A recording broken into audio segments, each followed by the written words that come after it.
And I think our culture says this. This is gonna sound contradictory, I guess, to even myself, because I believe both things could be true. You can hear me say that a lot. Both things could be true.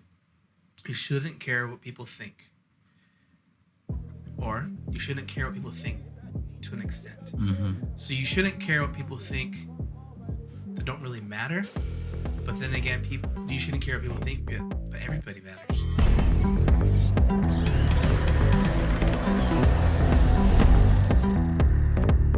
What's up, everybody? How's it going? It's your boy, Jose Cruz. Yes, your favorite Native American. Still Here podcast, the number one podcast in the Central Valley. And today's a special drop, special release from my good friend. Let's just get straight into this with my friend, my longtime friend. Hey, yes. Brother, amigo, Philip.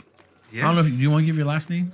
Villanueva. No, I don't know if you you're say like it? Philip Villanueva, yeah. Villanueva. I've known you my whole life. Yes. And I like your introduction there. You said nutty. Or you were going to say that, but then you changed it. Nutty, I was speaking in tongues of Native American. But no, man, dude, thanks for jumping on the pod. I know we talked about this past Wednesday, such a late notice, but I think when we had our conversation on the phone, we just kind of really led into creating and podcasting. And yes, it's been actually probably a couple years in the making. Getting together, you invited before, and things didn't pan out.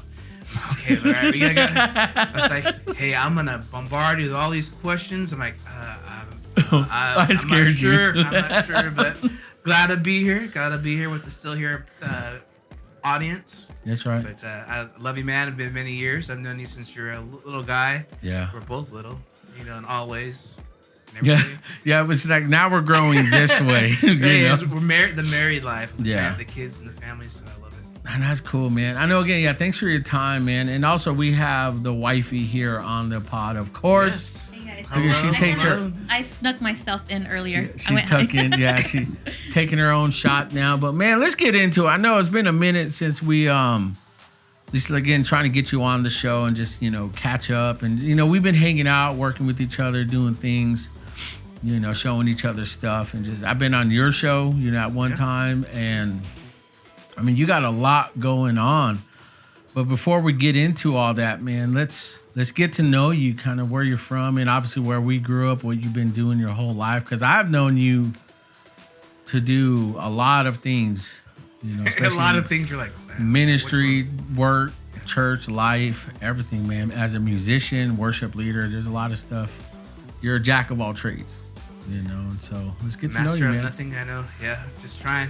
Just be in the street, just like yourself. We wear a lot of hats, and like you mentioned, ministry, family. Just everyday grind, and thus doing podcasts. That's a whole nother grind. But we've been in production, in the creative field. We kind of grew up in church doing things from dramas. I know you're in probably Chains. If you guys don't know what Chains, Jose here was in dramas. He would put chains on. They would sock him in the middle of the stage. Videos. Man, make it look real. Make it look. Oh, that's too real. But so that was Jose on stage, and so we would have a little creative side. But I think us growing up in church and doing creative, we always want to do that. We would do computer stuff. For me, it was Photoshop. I started making. I'll do a flyer for an event. I started making videos, and next thing you know, hey, I'll pay you to do a little video for me. And there you go. You have your own business. And now let me hire you here.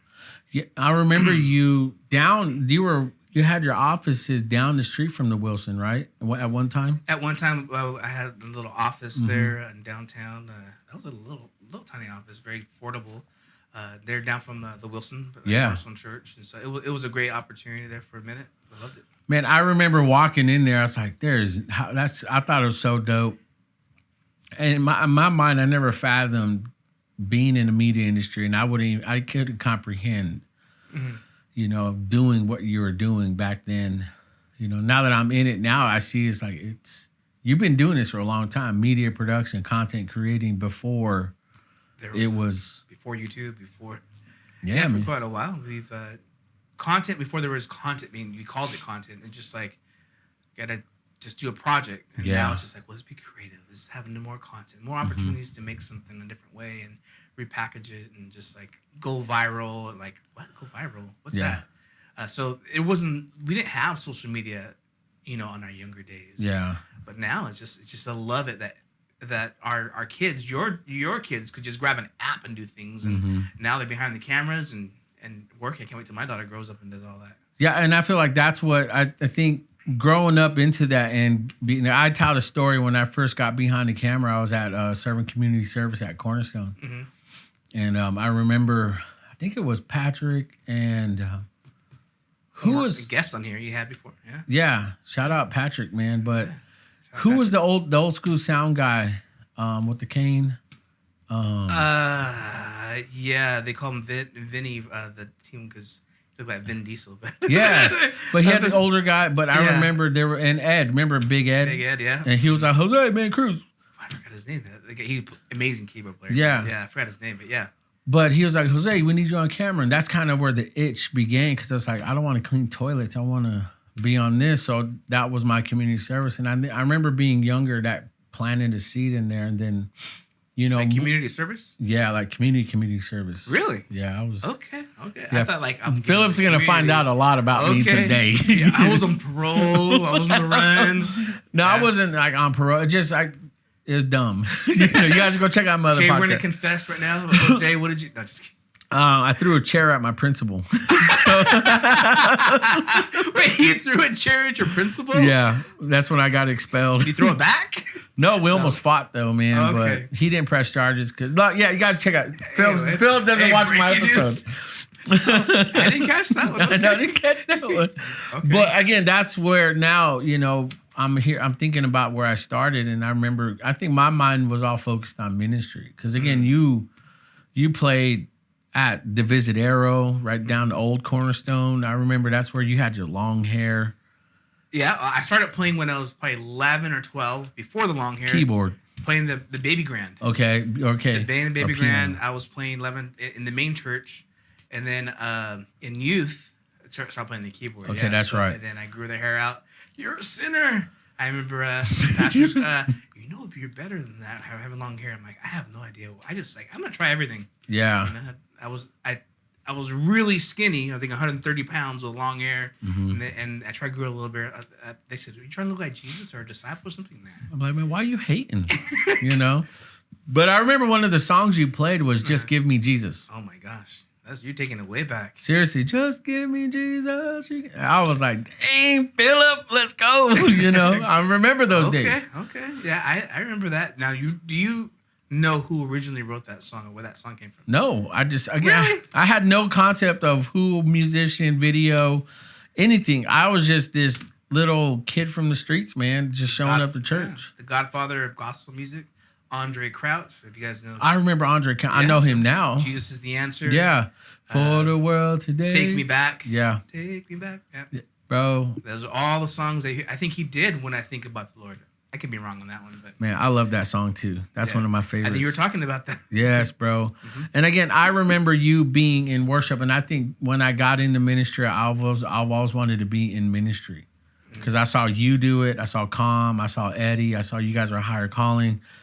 I saw all you guys just. I'm like, and then my brother joined you guys, and I'm like, was a year young, so I was always like, junior, yes. I was a kid, and I was like trying to hang out with adults. Yeah, that's all. Man, those names I haven't heard that all together in quite a while. Robert Puente. Well, okay. And so his brother actually was a roommate of mine down the street from this house. Yeah, because every time we drive over there, I remember going to your house there when my mom died. Yes. And you were like, you did the family tree thing. I think this is the first time I ever worked or seen somebody get on a computer or look something up. And you did like a family tree from my bloodline, from my mom. Oh, man, you remember all these things. Like, okay. Yeah, it was way back, so I don't. But here, you live down there, over here. Yeah, it's that was some time. I think I was. I think when I got that house, I was 19 years old. Bought my first house here. And that was before the big real estate burst. I didn't know what I was doing. Fast forward, I lost everything, but that's a whole different story. Maybe that's like a good business thing to look out for. Hey, that's great. My wife and I, before we were married, I had that house, so I think we got it for $70,000. Nice. Think about a house for $70,000 This time. This time, so you refinance it at 120,000. So you have a little bit of cash there. You do certain things, fix it up. And I'm not saying to try this, by the way. I don't take my advice, but this is what not to do. But at the time, this was mid 2000s, and so I'm a little bit older, getting in my 20s now, and I'm like, okay, I'm looking to possibly get married here, start fixing it up. Maybe this would be the place we come to, And I didn't know who my wife was going to be at the time. But I'm like, I'm going to fix my house for my wife before I even know who she is. Yeah. And so I was fixing it up. I had the roommates with help with the rent. And when I proposed, the equity was up. So we took the equity, a good chunk, and we took the equity, and I'm probably 24, 25-ish around there, and bought 3 more houses. Built a house. So we had 4 houses, 24-year-old, 25-year-old, and a future wife. Sorry about that. Looking at things, over $2 million in properties. Dang, Phil. Over $2 million. You are stacking. And we had a business. It's a whole different thing. I was on full staff at the church. Had the production company. And had the transitional. A whole different thing. God is blessing. I've been seeing the bank account every month going up. But the headache getting bigger and bigger. I'm like, I don't know what I'm doing. I don't know how to manage this. And God, I was trying to I want to help people. I'm going to do this business and help people. I'm going to do this and help that and ministry and giving. I'm like, okay, this is all coming in, but I'm like, I can only give so much. Yeah. Well, then the burst happened in 2008.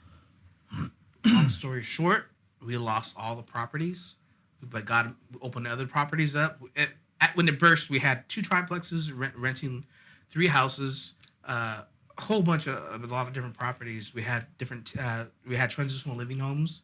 At that time, we were the largest transitional living, but now it's like a very common thing.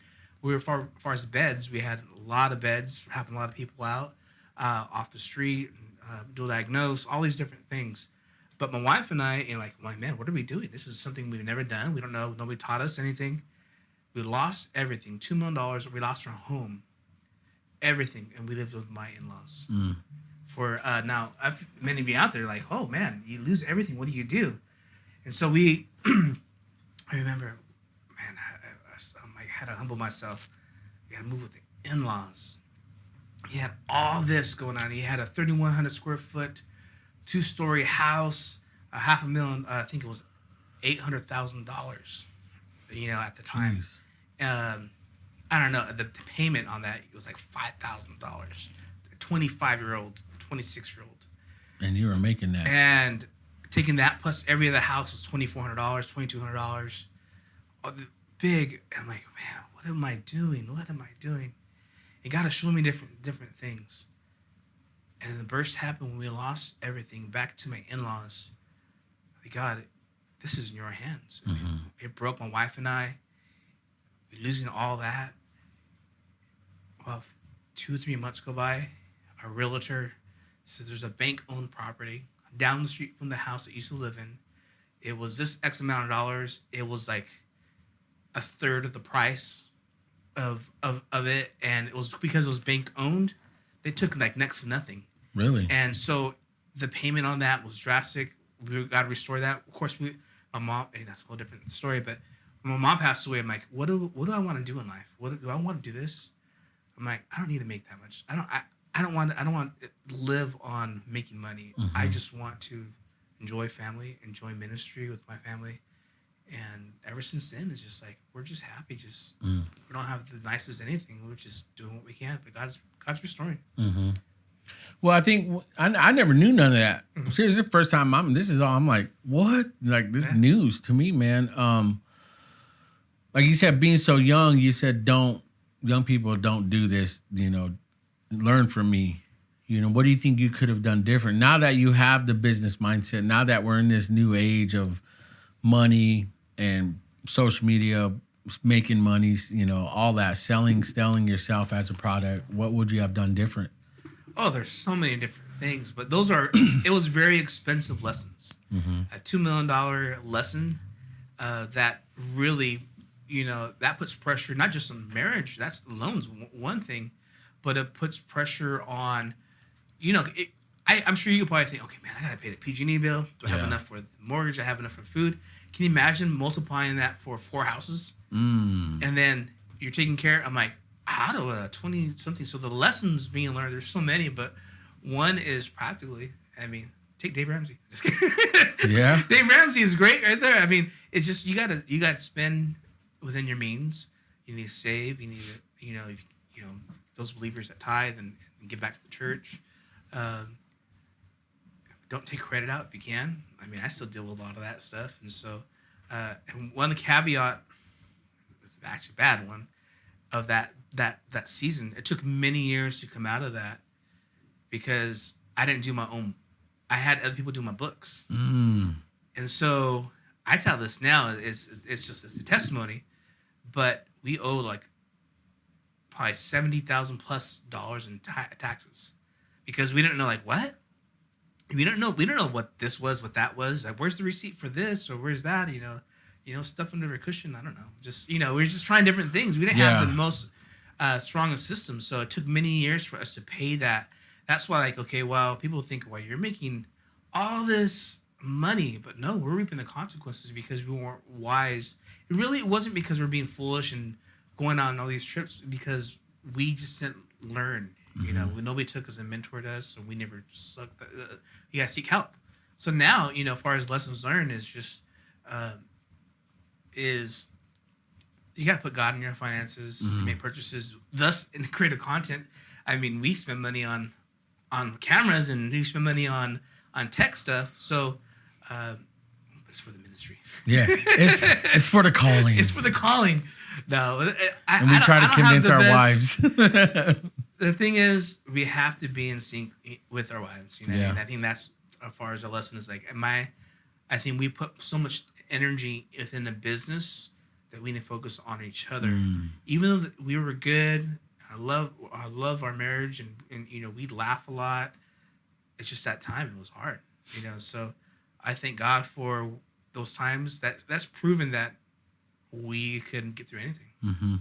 I like that, man, because it reminds me of kind of really our upbringing and where we're at right now.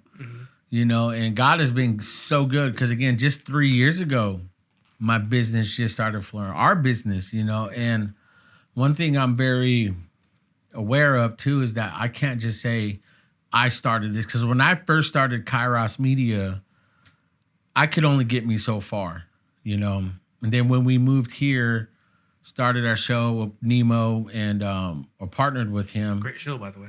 Yeah, thank you, man. Great episode. And we definitely had to learn. I had to learn. I can't say we. I had to learn to make her a part of everything. Because she's never had a full-time job since we've been married. She's been a stay-home mom. And now that our kids are older, self-sufficient, and they do their own thing, man, it was like, this gives us time to work with each other and be with each other every day. And the question is, oh, Jose or Laura. I continue to pray for your wife.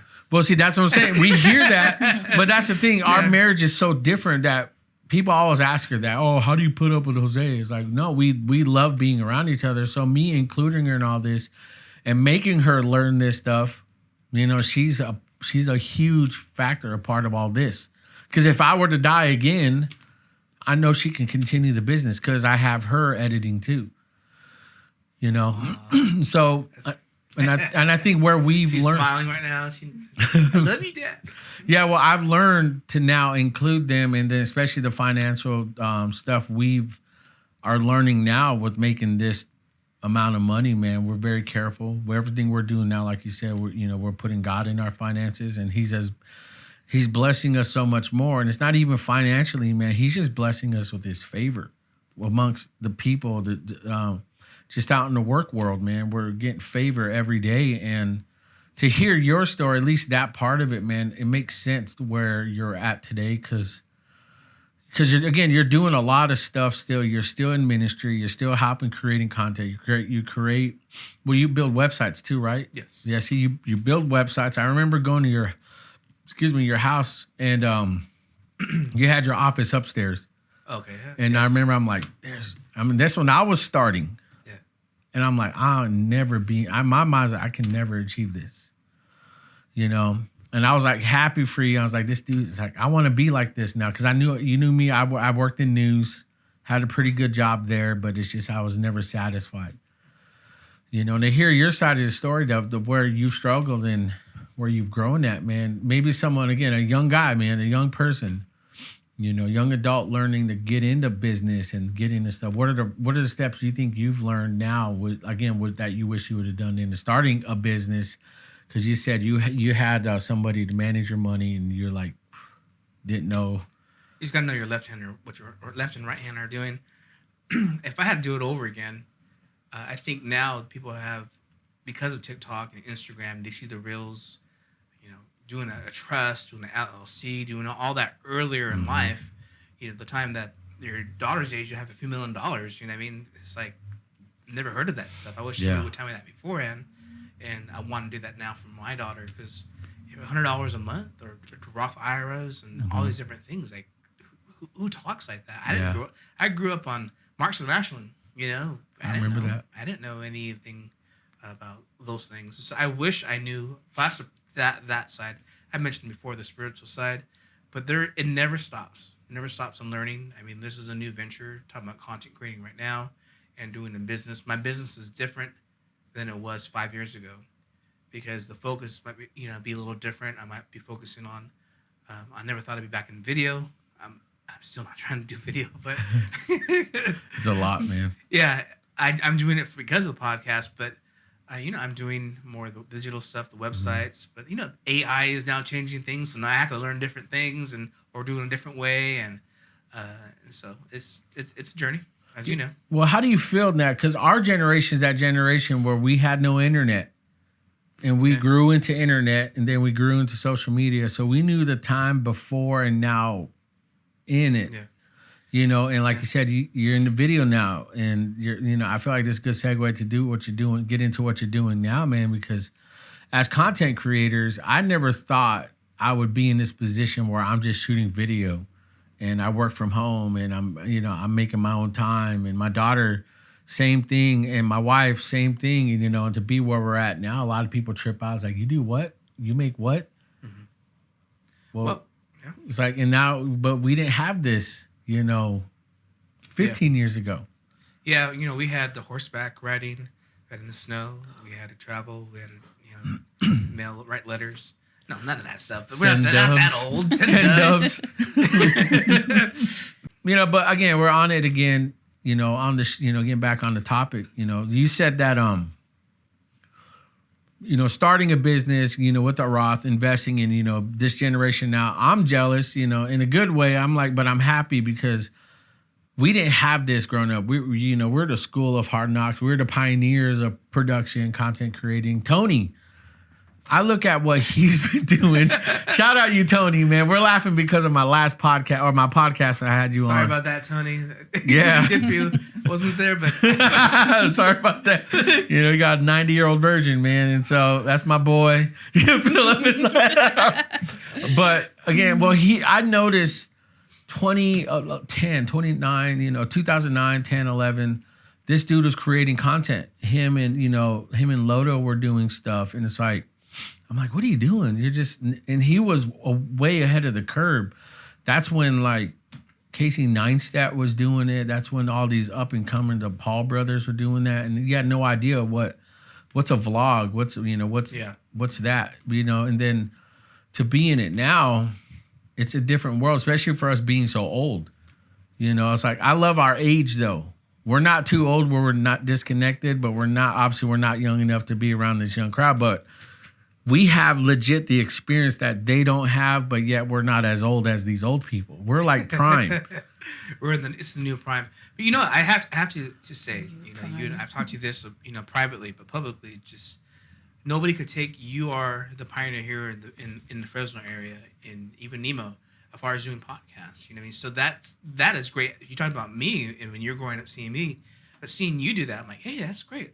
I was happy that you're doing what you're doing. You know what I mean? You paved the way for a lot of us. Sorry about that. No, you're good. Jermaine Jackson. What time? Hold on. No. Hold on. All right. Plus, we're keeping all this in here too. This is an unfiltered podcast. Jermaine Jackson just made the show. Made the cut. Hey. Yeah, not the ABC one.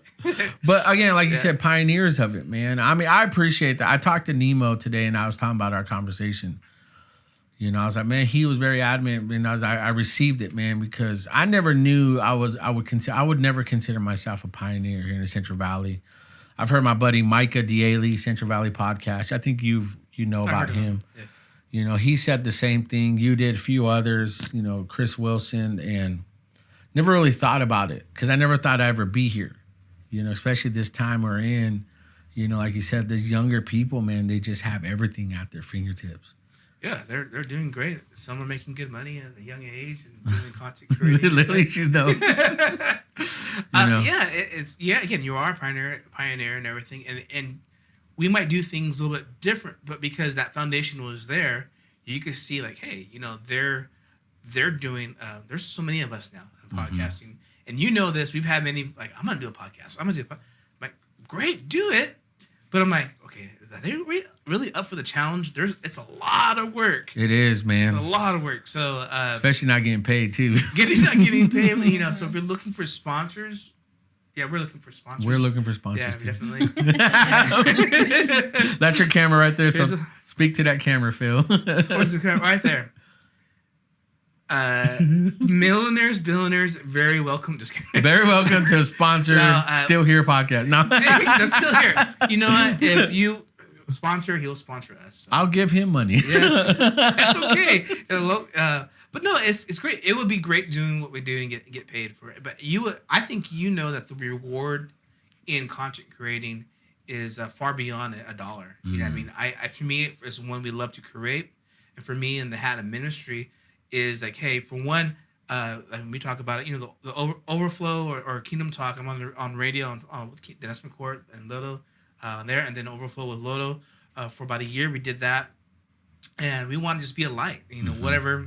Even if we're talking headlines, news, and funny stuff, we just want people to show that we're having a good time. And even now, you know, we're doing a new thing, and the whole point of that is just like we're a bunch of friends getting together, cutting it up, making fun of memes, and then talking headlines, and then talking a little bit of some faith in there.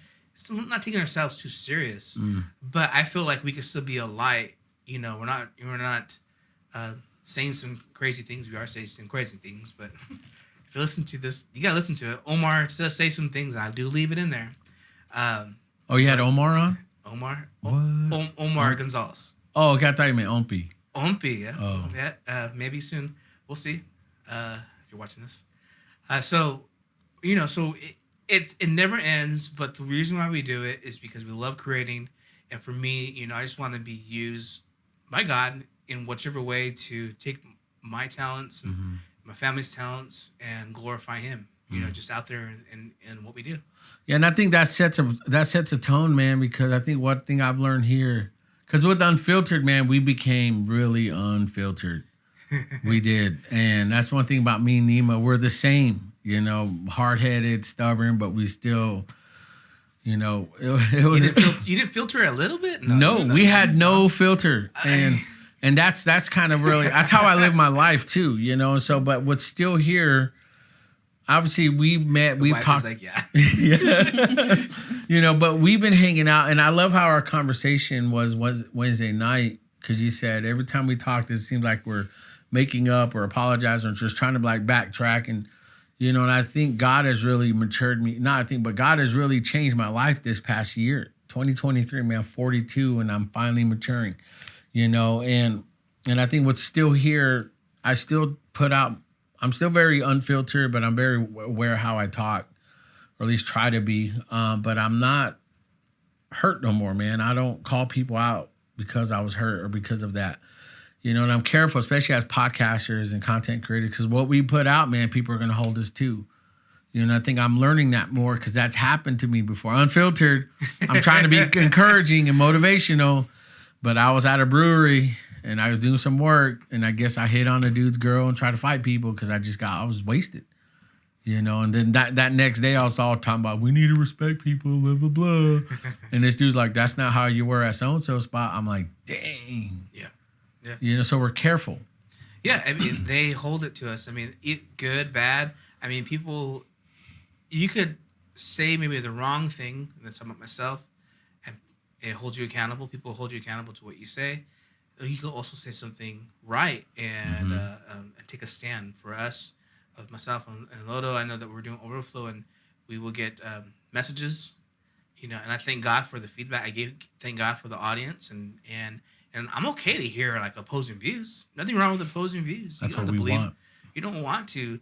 We don't want to be in an echo chamber. That's all we hear is ourselves think. I'm like, you know, I want everybody to be a Philip. So I don't mind somebody believes even if they serve a different religion or the different political side than me. I just like sharing what's in my heart and what's I'm coming from. Yeah. And honestly, if I'm hoping I could like show you Jesus. I'm hoping that maybe you vote like me. I mean, no, just kidding. Vote like me. Just kidding. No. Know that we joke around that way. No, it is. When I say people ask me, Phil, why are you doing politics? I've been doing the little political thing a little more past couple years, and I've always been political. If you know me closely, but it's not about that. I would say this on the podcast all the time. It's not about left or right. It's just about me being right. Just kidding. It's not about left or right. I just feel like there's a common ground that we could have. Come on. To have a good, strong nation for our kids. I mean, I think a left and right should agree that I should not cut off body parts off my child without my knowing, especially.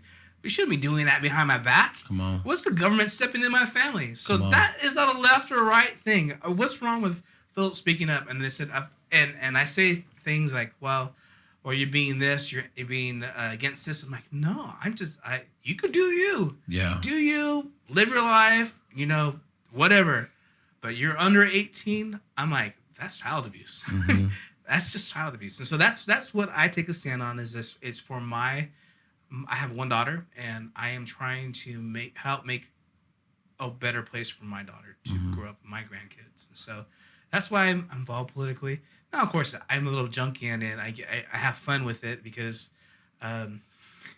it's political, and a little bit more. But hey, that's me. You don't need to go as deep as me. You think there's a lot of satire, just a lot of fun in it? Yeah, there's a lot of satire. So the new show Delusions, there'll be a little more satire. It's not like trying to offend people, but also too, we're just trying to show like we're having fun. So I respect the president, Mr. President, but if you fall down the stairs, I'm very concerned for my country. And I'm gonna laugh at the same time. You laugh at? Well, again, I think we would laugh at anybody. Yeah, it's like if Trump did too. I would laugh at Trump. We had Trump. We had a Trump meme on, and talking about rosacea, whatever. You had to see a little bit with it, but it popped up, and look, Phil, he has rosacea too. He's a little more like a Cheeto. I'm like, he's orange. Okay, I could give you that. I might vote for him. You should too. But okay, yeah. But I mean, my audience knows I'm a vote for Trump. I'm a Trumper, dude. One thing I love about it, because again, when I was on your guys' show Overflow, man, I loved how you turned a switch. When we're recording, it's kind of like it's the same feel, quiet, just chill, kind of observant, just getting ready. But when you hit record, man, this different Philip came on because you were on worship teams, you were on stage, you were still the same guy, but I believe that God used you, Holy Spirit used you to bring you out, into your calling, man. But to be in front of cameras, you were never a guy to be in front of cameras, creating content, then talking about big topics, and you mentioned, one of you, because you have like 3 podcasts you're starting new, right? Or like 3 or 4 or something like that. Or if you don't want to get into it. Oh, no, it's okay. But I mean, name those podcasts, that you're starting and doing, because again, I want to get into, why we talk about it. And, you're always having to, just don't vote like me, or don't, this is just me. We always find ourselves defending ourselves too, or trying to like speak for ourselves, if you understand what I'm trying to say, So What are those podcasts? You name them, and what are you gearing them towards? And I will answer your question, but I'm gonna comment on what you just said before that. Is you saying that Switch came on? So, let's just take I am a quiet, shy introvert. Just look in the room, take in the room type of guy. That's my personality.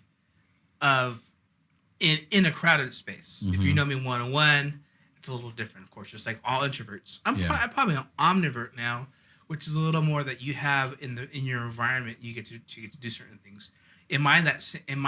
You say I was a different person, but honestly, it's another side of me.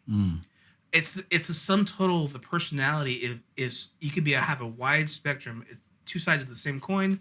It's just that some people don't see that side. So for me, let's say in ministry, I've been playing the keyboard at church. I've been leading worship, but in my teenage lives or tweens, 12, 11, whatever. That's the stage right there. This is the keyboard I am right now. Back in the day, I tell the story. My back would pretty much be against the audience because I was so shy and quiet and fearful to answer the call.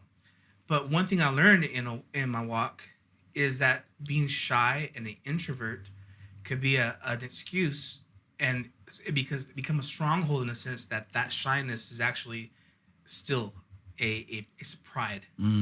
All pride is not just boasting, and it's not being this out loud. He's very prideful because he boasts and just outgoing. No, pride could be quiet and shy too, because that means there's a limit in your life. You're limiting God in a box. So for me, it's like, okay, now what helped me was in drama. What helped me was in ministry. Is that if I'm gonna play a dumb surfer dude at stage at church, if I'm gonna play a demon or whatever, all these different characters, cowardly lion. Yeah. You have to. I'm using this word different. They perform, not perform like look at me. No, perform is to do your best.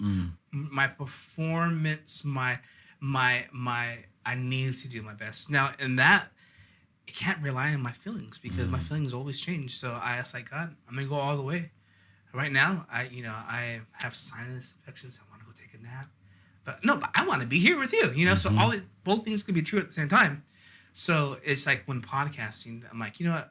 I was told you're shy, you're quiet, you can't do this, you can't do that.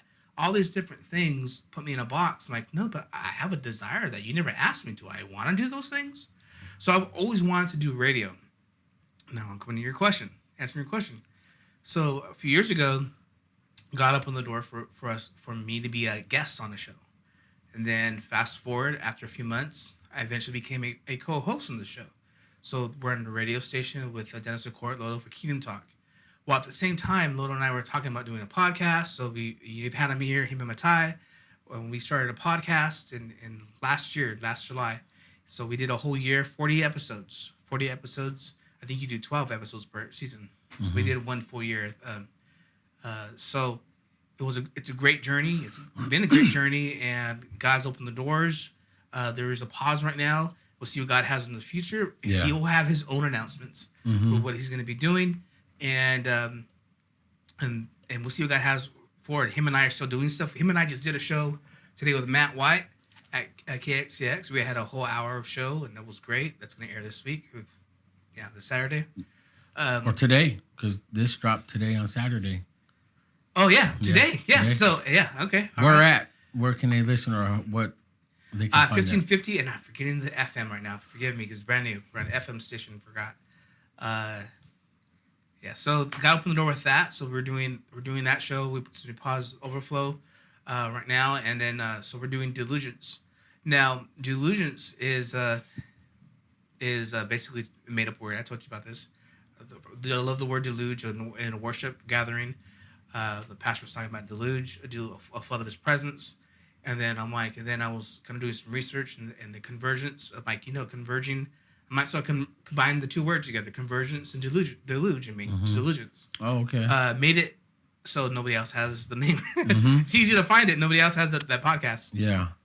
And so, but that one I just mentioned, the format is all those things, the memes, the fun, the excitement. But we still want to do sit downs and have a different type of tone. So we're gonna have a companion show. To me, it's just a segment, but it's called Parabolic Poets. It's about stories. It's about finding the beauty in people's stories, and also finding truths in God's word. Maybe we'll have a topics of pride or something, or whatever. We'll be talking about Trump. Don't worry. Yeah. So it'd be a little different type of tone, probably a little more ministry side. But yeah, I'm looking forward to it. Our episode as of this week just dropped. This is airing on Saturday. So diligence.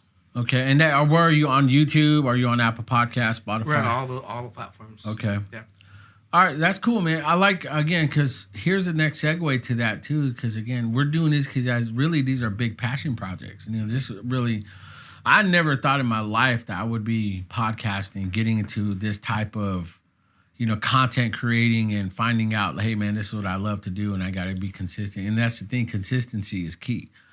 I look on my YouTube page, I think I have close to like 160 podcasts in a year. Wow. Because, November will be our pilot episode 2 years when we first started our pilots. Mm-hmm. But next February is going to be a full 2 years. So within 2 years, I have about 160 or something podcasts. Wow. And plus the previous shows and all that. Mm-hmm. Then you were on other people's shows. Yeah. Mm-hmm. It's a lot of mic time. It's a lot of, And so here's the thing. We talked about, getting into certain topics, because this can be almost a 2, 3, 4 type question. One, when we talk about topics, and putting our content out as content creators, when do we get past worrying about people, what they think, how they feel against what we personally believe? How do you combat that? How do you approach that? Especially on specific topics, especially when you work with business people that may not believe like you, and they were like, because we talked about this on our phone call, this is something to, do you, right? Can we fully do us? Can we fully speak about what we want and not lose jobs or lose friendships or lose family members? Well, I want to answer this, but I really care about what you think. So I'm going to be careful.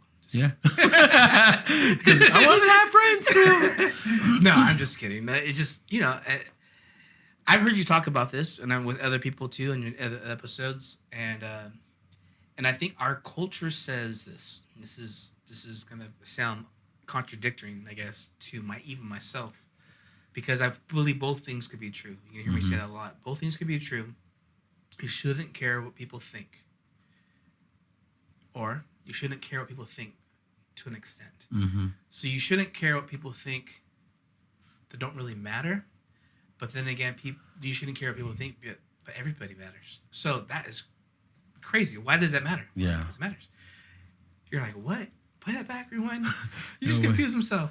No, it's like in ministry, everybody matters. Okay, so I want to be a light and be responsible to what I say, because I don't want to intentionally hurt people. Mm-hmm. I need to be wise about what God has given me and pour out the word, and hopefully be an example and inspire others if I can. I can't always do that. I'm always will fall short. But at the same time, if I walk on you talked about walking the eggshells, I think you could be so consumed with asking for permission to live a certain way in your walk with God, when I'm trying to be accountable to my God and my wife first, my family, what God I feel God's called for us to be and do, and then the person God has called me to be, and the ministry that called me to be. Now, if anything contradicts that, then, well, I'm sorry that you feel that way. Mm-hmm. But I do want to have always an outreach mentality. Like, well, you know what? Let me see where you're coming from. I want to hear your thoughts. We have somebody on the Diligence podcast, and they don't see the same thing in a lot of different ways. Actually, I like that. You know what I mean? I like to have a different perspective, and we'll see what conversations we have on the podcast. And so I care. I don't care, but I care. Yeah. So I think it's a double-edged sword that you got to be, I know. And it's like when the way you use it, it's still going to do what it's supposed to do, I think, right? It's like, my words are like this, but when I come back, I'm like, oh, shoot. It's like, yeah, I'm very aware now, You know me. I'm unapologetically me. I really am, and I think I've walked into that in a different approach, only because I'm representing somebody. You said this earlier because you said, I'm only representing my wife, my kids, and I think this show has put me in that because I can look back 3-4 months ago. I wasn't at my finest, and I was doing this. I'm still doing this, so. I think I'm more aware, but I can't apologize for God's called me to be and who he made me to be. And again, we talked about this, Matthew 24, man, Jesus said to his disciples, man, they're going to hate you for my namesake, and we, you hear you stand for something or you fall for anything, we hear that all the time, and again, I'm not here forcing, you're not forcing anybody, are you? You're not forcing them to make you do it. All the time. Vote for Trump. Just kidding. But we're not forcing people. No. That's the thing is I really believe in the whole scripture thing is be sly like a serpent, innocent as a dove. That means what is your intentions? That means use wisdom. And I know I said, even kind of reflected what I said was, God, family, and everything that contradicts. But I represent God. I represent my family. But it doesn't stop there because to all things unto God, unto Him, right? So on the job, in my business, be an example for my clients, be an example for my church, be an example to my leaders at the church. I am not, those who have authority got to be under authority. So I know that there is a proper order of all those things. I'm not like, I'm just living my life. No, well, that's great. I'm gonna work out my salvation, but it's for the benefit. We're to glorify God in all things. We're not here to accomplish just a mission. We're here to glorify Him in all we do. So that's me on the job, in business, and family. I'm not the best at it. I fall short. I'm trying to get better, and I'm just working on it. Yeah, again, I'm still learning. I'm 42 years old. Definitely. Again, man, I've always lived that way. Even Laura knows. What'd you say, Laura, about me that I just say, or what do I do? Or you say, I love you. What is it you want, babe? What is it? What can I do for you? Take you to dinner? Okay. You have no limits. You don't let anything limit you. Even when I say, when I speak, man, but I got to be careful now because as podcasters, content creators, we're representing more than ourselves. We're representing more than we're representing Jesus, man. And I think I've learned to let my life speak for itself when people come. I've had guests on here, that 2 young guys, man, smoking weed in here, cussing, talking about their art, their music, But at the end of it, towards the end of that pod, I was ministering to them, and I was talking about the love of Christ, and they're just sitting there listening. They're like, man, no one talks like this. So, and again, she was right there. These guys are smoking weed right here, but I wanted to let them know, look, man, I receive you for you.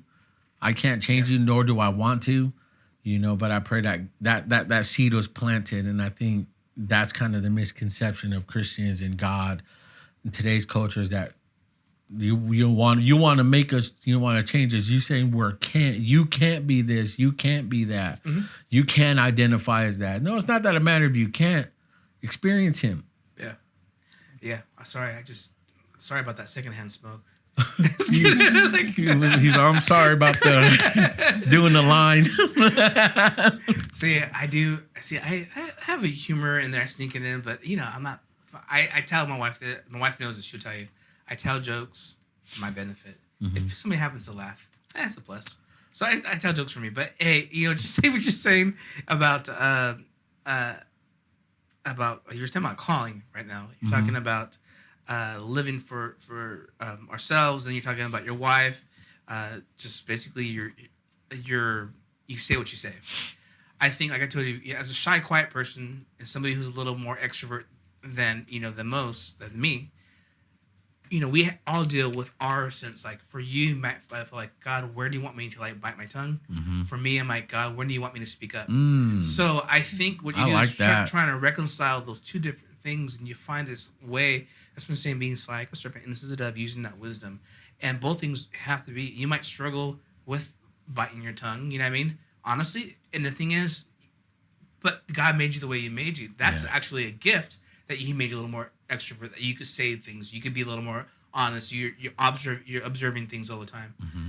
But just because you have an opinion on things doesn't mean you have to say it. So you know what I mean? That's the same thing with myself. So same thing with me. Just because I'm like, well, I don't need to say anything. You know, we are from a small group setting with a bunch of guys talking about God, and I'm like, I'm not gonna say anything. I'm not gonna say anything. Mm-hmm. Well, you know, I want you to say this. But am I gonna like stifle the spirit and like, no, I better speak up? Yeah. So for me, it felt like I told you before. I felt like the timing of you and I connecting in this way, me being here. 2 years ago, maybe I didn't feel it. You know, I mean, for whatever reason, logistically, but I'm thank you for inviting me to be part of this. I really do appreciate it. Well, I'm glad you're here. I think lastly, let's finish this out, man. Kind of get back to that twofold question. As podcasters and content creators, how important it is to be consistent, not just start it because everyone's doing it and, it's a trend. Because really, everybody's doing it now. Everyone, all newscasts are moving to podcast format. All these late night shows, Conan O'Brien, Jimmy Kimmel, all these guys are moving to a podcast format. How important is it consistently? How have you learned about being consistent? Being consistent on the drops or consistent on doing it? Or on doing the show, editing, like putting it out constantly. What have you learned too in that process? Okay, well, for one, do what you can. You know what I mean? I found myself, I can't overextend myself, but at the same time, it's going to be a sacrifice. So I got to be consistent with what time I'm able to do it and do it. It may not be at the full quality. Like, for instance, you have all these amazing cameras. I use an iPad, a couple iPads, and trying to make it work. But I'm like, well, that's all I have. That's what God has given me, to be faithful in those little things. You know what I mean? So for me, it's just be consistent means like being faithful. The thing is, I can't make sure, I got to make sure it's in the right position in my life because we have all these other things in life. And I feel like this is an extent of us, it's an extent of everything I do. It's not just the thing I do, but I want to do more with it. So you laid the foundation over here in the community. Everybody wants to get involved in it, but you know what? Hey, the more the better. You know what I mean? Yeah. Everybody has a little niche. Everybody will find the audience. I think you try to cater like, well, when I listen to a podcast, this is what you need to do this. I'm like, you know what? Some people may not like my politics. Some people may not like that I'm a Christian. Some people may not like my personality. Might not like my clothes, or I'm too buff, or just kidding. But too handsome. My sense of humor is it sounds like dad jokes all the time. Whatever, It's just like I embrace now me being a geek, me being dumb, me being. Everybody gets to see this, but if whatever, I might add like dumb sound effects. Oh, it's corny. It's cheesy. I'll make a quesadilla out of my cheese. You know what I mean? It's like whatever. Yeah. I have fun with it.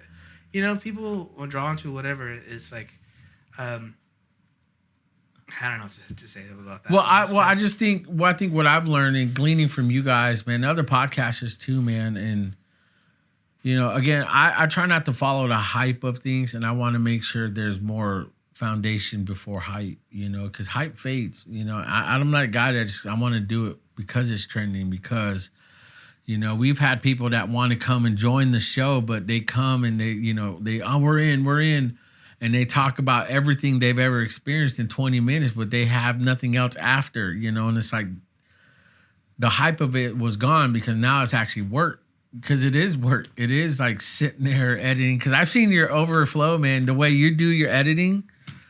That's a lot.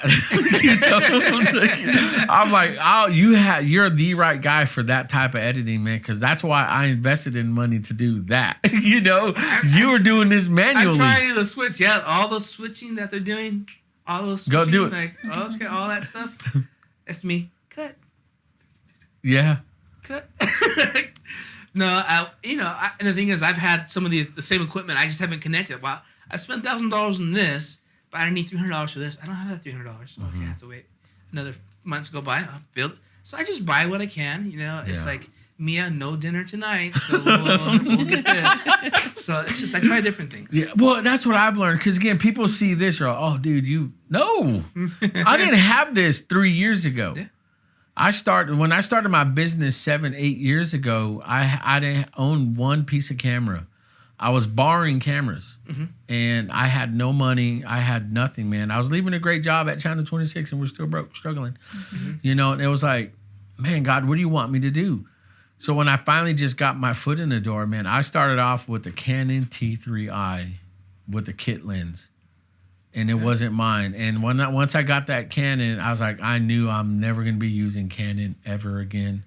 I'm strictly Sony. Sony is king in my life now, man. And once I got my first Sony A6300, that's when the game changer happened. That's when I knew I was like, that.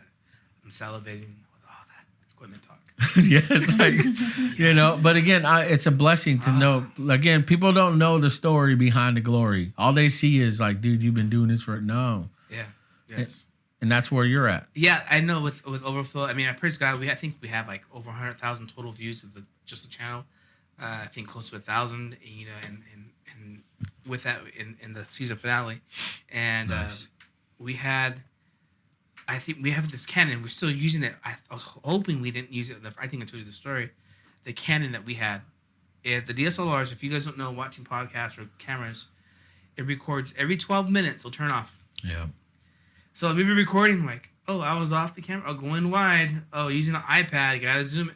Like I'm jury rigging so many different things. I mean, this last one, it's just I'm like, wow, I'm not gonna put it out there because it's not the best quality.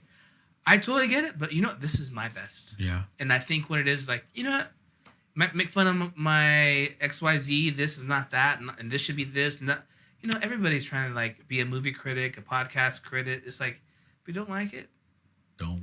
You know, you don't have to. I would like you to consider it. Yeah. Be open minded. It's like, you know, try to laugh at a dad joke, whatever.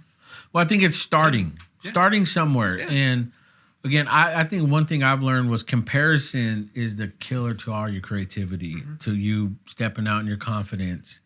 And I was very comparing myself in the beginning. And then now it's like, because I was worried about what I didn't have, not what I can do. Because what you're doing is amazing. What you're doing with what you have, that to me speaks more volumes. And I respect that more than what you can just pop out stuff like this. You know, and I look back at what I had or didn't have, and I look back where God's blessed me, man. It's like we talked again on the phone, man. There's a lot of blood, sweat, tears, a lot of sleepless nights, a lot of frustration. Yeah. To finally be here. Yes. One thing I love about your format that actually was that I say envious. I know it's having interviews such as this itself. You probably could drop this, you know, anytime the next few months, and evergreens, you call them in podcast world, right? Evergreens. But for the content that we're doing, this is like breaking news this week. So if we don't drop it, it's like now old news. I'm like, man. Yeah. So I'm like, well, this is what we're doing. I'm like, all right, Trump got arrested or indicted. Well, luckily he got indicted again, so it's yeah. So this maybe it's new news again. So you're not so far behind, and that's what's tough about staying up with current times. It's a lot of work to really, because again, you talk about guys like Crowder, you know, Brett Cooper, all these. They have producers that produce it for them, and they just show up, read, and get very privy to the information, and they stay educated in it, man. But for guys like us that are solo. Man, we got bills. You got a baby still. You got a brand new little infant, or not infant, but it's a toddler, man. Yeah, 3 years old. And again, there's like you're trying to still pursue a passion, man. So on top of working, on top of everything. Yeah, ministry. Yeah, and self-employed is irregular income. Yeah. So you got to do what you got to do to make that work. Yeah, so the passion sometimes does pay out, but you got to put in it, man. And I would say this, man, because again, I want to get to know you more, and I know time's getting short, but definitely, man, what's your last words, last thoughts, man? People listening and watching, man, what do you, after today's conversation, man, and it's in totality, what you remember, what do you want to say to them, listening and watching? What do I want to say, man? That's a lot of pressure. It's like it could be life-changing or being... And it might change their life. Yeah, or it could be absurd. That's part of it. Be nonsense. You know, it's... I'll just say what I admire from this last episode that you've done with your season finale with Nemo is reconciling with individuals and reconciling with with where you at, I think sometimes is an acceptance. God, this is where I'm at. How can I move to that next thing? And I think reconciling with God is the number one thing. I think there's people that are watching this that maybe used to follow God or maybe haven't given God a chance. I think it's time to reconcile that again, or to acknowledge that there's a void in your life, because you and I have gone through ups and downs with our walk, and I know that I need a God. No matter what I do in life, no matter if it's just fun, if it's hobbies, if it's just having a job, family, it's not worth anything unless I don't have God in the center. Amen. What about you, Laura? No, let me see. And I just want to thank you for coming on. I didn't know that you had never been here before. Never been here. I thought you have, but I remember when somebody had COVID, I think. I got it. Yeah. You brought I came to food. the front door. Yeah. Well, I was in a hospital, and shout out That's you, man. right. You came to the front door. So I was like, They were all quarantined still. Yeah. Oh, that's right. Quarantine. That's like, they had to come in a hazmat suit. Yeah. And I remember calling you on FaceTime in the hospital. Yeah. Man, sorry about that. No, I you're traumatized him. You see that? You still hear story, all this compassion and just God is moving, and you're like rehabilitation. Yeah. But in the middle of all that, there's a little extra side note there that Phil called FaceTime, and I forgot what I was like, man, because you're like shirtless with the thing, and like when he was coming, I was trying to make you laugh. Yeah, you were. I was like, oh, look how sexy. And I'm like, hey. Yeah, I'm like, this guy. You just sort of broke down crying. I'm like, oh, sorry. Yeah, it was the hardest time. I couldn't breathe, man, and it's like to hear, because again, I think what saved me, man, is because I needed to talk to people. Yeah. And I didn't realize how much I needed people, man. And I think that's what God showed me. Is like, you can't do this on your own, man. You need people, man, and you need God's people in your life. And you were one of the ones I was like so blessed, for you to come and support my family and bring them food. And, all of us were taken out, man. We were down and out, but it hit me the worst. So again, man, thank you for your time. I would say my last thoughts, man, is just keep doing what you're doing, man. You got my support. I'll put it out there. Whatever you need, man, I'll help you out. And by no means, man, I won't have no reserve to helping you fully, man. Definitely want to see you succeed in everything you do, man. Because again, as content creators, man, and podcasters and whatever, man, there's plenty of room at the table to eat. And I think we need to share the space. So I'm very open to it, man. So again, tell everybody where they can find you. New shows, new Instagram, all that. Name them. There's a link tree in the description that has all the links to everything. So all that social media, all the video, all the platforms, and we're there. Cool. All right, guys, this is just a one-off episode, man. We ended season 4. Go check out all our podcasts, season 4, season 3, season 2, season 1, and all our pilot episodes. Again, we're on YouTube, Apple Podcasts, Spotify, and Facebook for all you old people, man, because only old people use Facebook. And yes, we're on TikTok. Truth. Truth, facts. But again, stay tuned for more one-off episodes, doing a lot more live reactions, as you guys saw with my Andrew Tate video. You saw with all these other ones that I'm doing, man. So I'm gonna have definitely some guests coming on the show. But I love you guys. We'll see you soon. Bye.